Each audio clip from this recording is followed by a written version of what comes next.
The Bears are 0-1, just like we all thought they were, and yet the natives are restless. He's Dan Wiederer from the Chicago Tribune. I'm Dionne Miller from ABC7. Dan, here we are, not unlike anything we expected, and yet there seems to be this underlying panic going through the fan base right now. Yeah, there's a theme to our post-game visits, right? We're always sorting through the wreckage. We're always trying to figure out what went wrong. We're trying to figure out the whys. We're trying to figure out what it all means and interpret it in a way that makes sense. And I've been trying to solve this mystery this week because I've felt like there's been this elevated sense of ire and anger from the fan base. And I don't think it's unjustified. I'm just trying to get to the root of it. And I know you're here to help me figure that out because, as you mentioned, the result wasn't unexpected. You looked at the Sunday night broadcast, right? Before the game even started, every single person on the NBC panel, it was Rams, Rams, Rams, Rams, Rams, Rams. Everyone in this market picked the Rams to beat the Bears. Everyone sort of figures this to be a team that's going to be, as we've talked about many times, 8-9, 9-8. I've been straddling that fence, maybe 7-10, somewhere in there. And so they're going to lose to good teams. They are going to beat mediocre teams, and they're kind of going to be this team that we expected them to be around 500.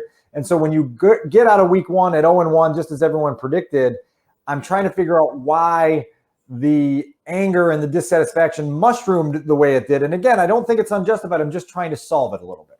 Well, Dan, I've been thinking about this, and I honestly think it was because we went into the game thinking, okay, let's see what Andy Dalton can do behind a shoddy offensive line at best that they were piecing together. Let's see. That was where we felt like the biggest question mark was going to be. Then the game plays out, and everybody's like, holy crap, what's wrong with our defense? What happened here? There was not this ferociousness from that defense that they have touted and said confidently they were going to be this year was not there. Veterans missing tackles, not making plays, bonehead mistakes that like high schoolers know what they're doing, right? And then that didn't happen.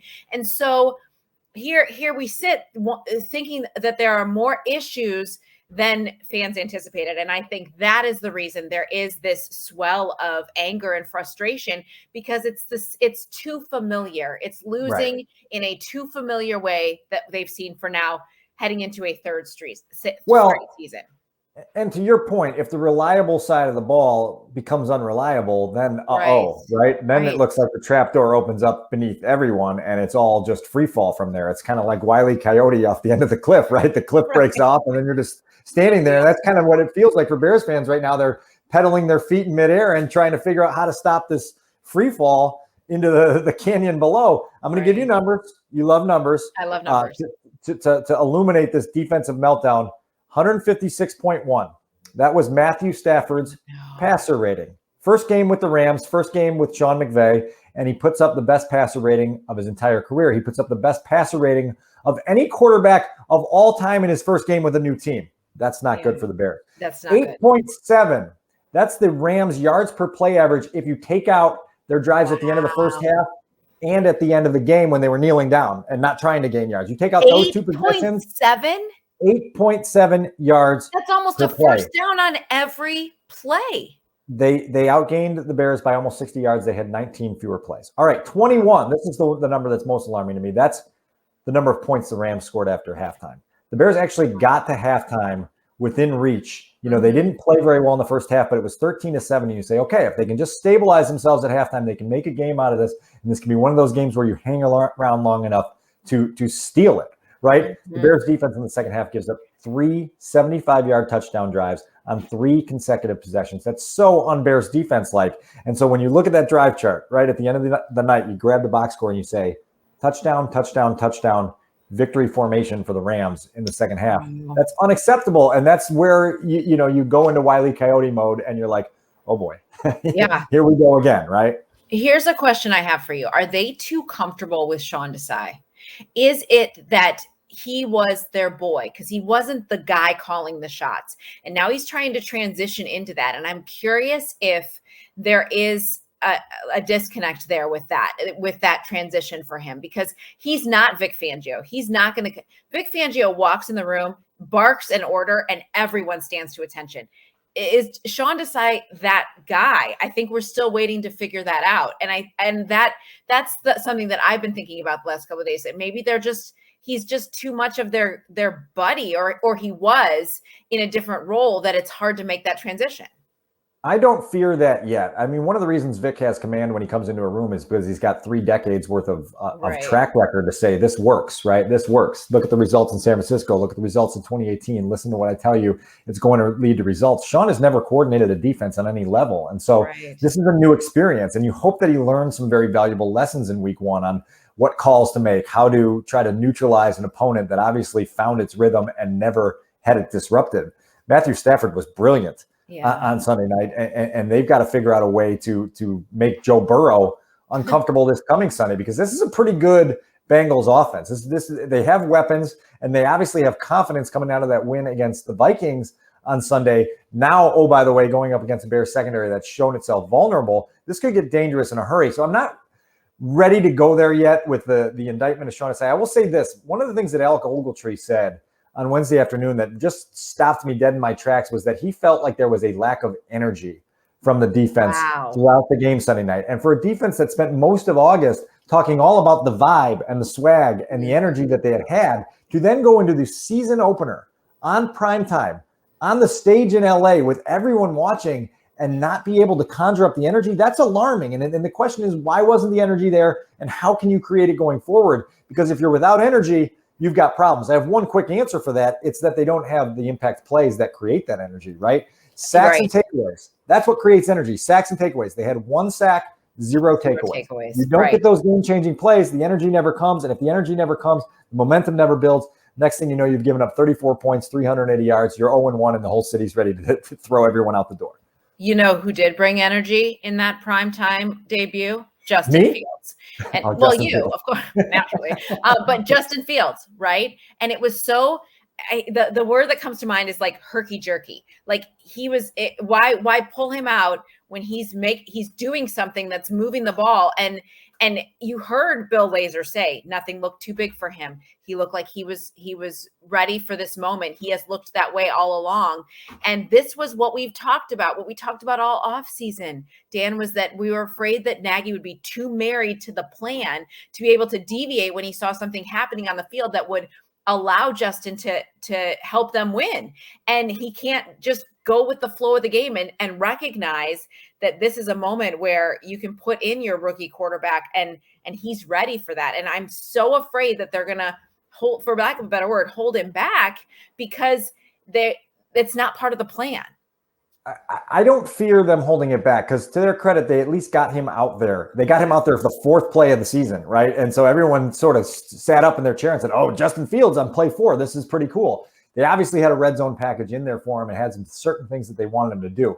The challenge, Dionne, going forward is to make sure that you're expanding this role every week. It can't just be 5 plays against Cincinnati. It's got to be 7, 8, 9. You've got to allow him to use his gifts. You see when he's in there, obviously the touchdown run is a simple play, right? It's get Justin on the edge, make sure you get a block from your fullback, J.P. Holtz and Allen Robinson on the edge, and then just let him use his gifts to get in the end zone. And so one of the things that I want to see them do more is when they put him out on the field, make sure you're doing things that utilize his skills, right? And his talents. And so, if 2 of the 5 plays are going to be an end-around handoff to Marquise Goodwin and a shovel pass to Allen Robinson, I don't think you're using Justin Fields to the best of his abilities. At least you're using him, and at least you're making the defense prepare for him, understanding he's out there, he's going to put a strain on you. Now you have to figure out a way to increase it going forward. And to your point about what Lazor said, everyone inside that building seems to be entirely confident that this spotlight is not too bright for him, that the stage is not too big for him. It's just about gradually increasing his load to the point where he's ready to say, Andy, hop out of the car. I got the steering wheel. I'll take it from here. And I think that they can make that move without Dalton failing. I think they have to be confident in making that move, because before it felt like that's what they were waiting for. They were waiting for Andy to not do well. And then it would be like, oh, it's so obvious. But maybe that is what they mean when they say Justin will tell us as they gradually increase that workload. it doesn't necessarily mean that Dalton is failing. It just means that time is coming faster than they anticipated. I think in their dream world, they would get into December and then they'd be winning, or all of those things that we know are not going to happen now. Now you look at the schedule and wonder, oh my gosh, if they go 0-3, don't you have to pull that trigger right away? I mean, don't you have to make that change? Aren't jobs on the line? I mean, I know we all feel like this is just another mediocre year, but for this to be a third straight year of 500 football, that has to weigh on Matt Nagy. It has to.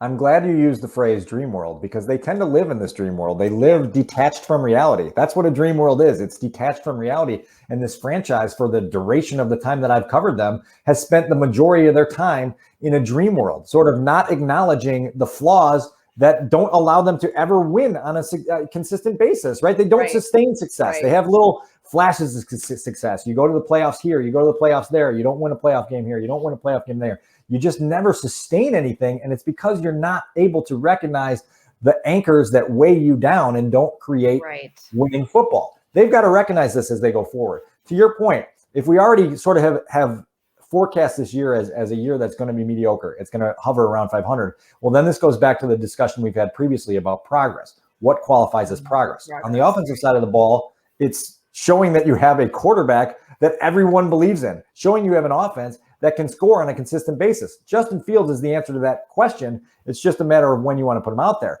The problem now, as you mentioned at the outset, is if the defense suddenly falls apart and you say, boy, we can't even believe in our defense anymore. Well, now all of a sudden you've just taken the scales and you've just tipped. Nothing's in balance, right? It's just tipped. And now you're like, okay, what are we doing here? And I think maybe this is part of the answer to the riddle of why people are so upset, because it just leads to that question that's always lingering. What are we doing here?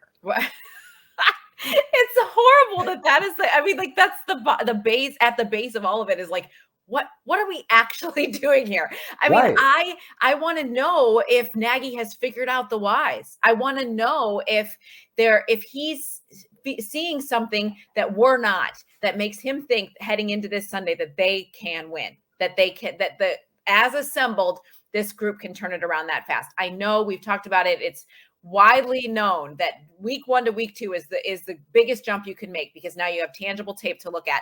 So if they end up 1-1 on the other side of Sunday, do we feel better about it? Does it matter? Does it matter what it looks like? I mean, do we just feel? Yeah, it matters what it looks like.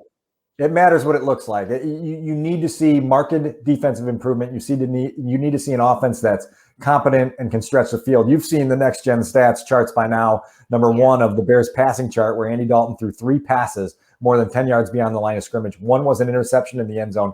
The other was, or one of the other ones was 4th and 15. You have no choice but to throw the ball more than 10 yards past the line of scrimmage when it's 4th and 15. They've got to figure out a way to stretch the field vertically. It's going to be a far different game plan against the Bengals defense that plays a lot of single high safety, challenges you with man coverage on the outside. You're going to have opportunities to allow Allen Robinson to win. But I asked Allen, have you looked at your route chart from Sunday, which is just like a couple little short lines. They're all real close to the line of scrimmage. He said, I had seen it.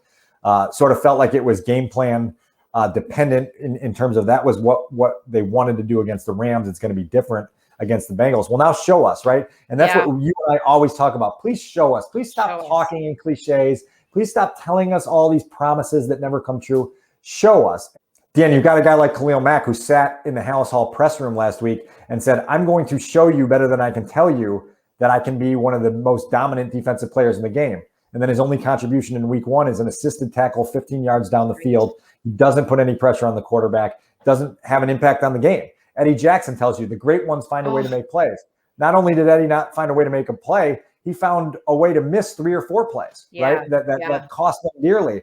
And so it is this show us, please. Just show us that you're a competent football team. We'll believe you when we see it. Until then, sorry, we're going to be skeptical and we'll see where this goes. And if you don't have energy for your home opener with fans back at Soldier Field for the first time, then there are bigger issues going on here. I know you'll have the energy again because that is life-giving. Yes, energy is my middle name on Sundays, and it will be when we get in that press box on Sunday morning. We'll see what they're going to have the muffins spread out there. Have a couple blueberry muffins. That always gets the sugar spike to the energy. And then we got a football game to watch, and the Bears have to prove to everybody that they're not 0-2, right? Because if you're 0-2 and you're staring down the barrel at 0-3 with a trip to play a really good Browns team in Cleveland, oh boy, all of a sudden, all of those fears from last year come bubbling right back to the surface that they don't have the right GM, they don't have the right coach, they don't have the right starting quarterback, they don't have the right people at the top of the chain overseeing it all. 0-2 becomes 0-3, becomes very daunting in a hurry. And so you can see why this is must-win Sunday. Well, Dan, I mean, I hate to quote the great Ted Phillips, but outside of all those things, everything else is there. It's all there. So we will buckle up for week 2. He's Dan. I'm Dionne. Like, subscribe, and share. We'll talk to you guys next time.